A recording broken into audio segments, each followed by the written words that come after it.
Today you're going to be seeing a philosophical chairs debate on junk food and taxes. I use philosophical chairs in my classroom because it promotes student confidence. It's also community building activity, and it also creates critical thinking skills or promotes critical thinking skills. As a teacher, when I'm constructing a prompt for philosophical chairs, I always want to make sure that I have a controversial topic and that there is a definite agree and disagree position. The prompt connects to the curriculum that I'm studying in the class because it's based on prior information that we're covering in class or something that's going to be covered in the near future.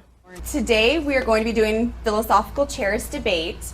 As you know, the last couple days we've been discussing junk food, we've been discussing taxes and so forth. Our central idea or prompt that we will be debating is, should government impose a tax on junk food and sodas? When students are finished with their pre-discussion organizer, I have the students push their desks and then turn them so they're facing one another in the middle of the classroom. After students move their desks, students then choose a side depending on whether they agree or disagree to the central statement.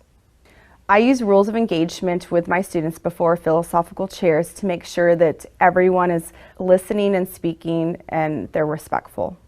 Who remembers some rules of engagement that we need to follow during the philosophical chairs? Yeah, Nick. Actively listening to the person who is speaking. Correct. After you speak, you have to let 3 people speak before you can speak again. Excellent. Sonia. You can change your mind about the prompt as new information or reasoning is presented and change your position. Mariah. First, summarize briefly the previous speaker's argument before you reply. Yes.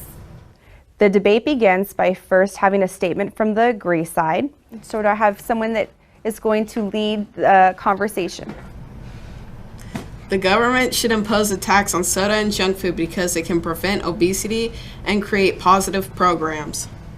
And then a statement is given from the disagree side.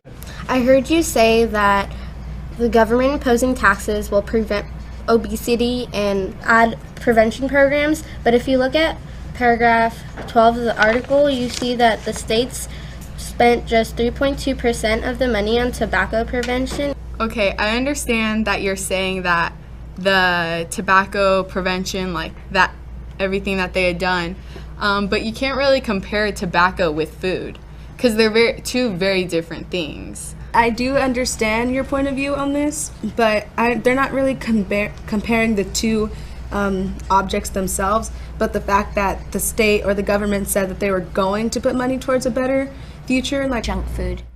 During the debate, the teacher should stand somewhere where you're not on either side because you do not want to sway the students. And during that time, you should be taking notes of what is occurring. I encourage them to switch sides during the debate by occasionally stopping and pausing, having all students stand up from their positions, come to the middle, and then letting them know at this time if you feel the need to switch sides, please do so.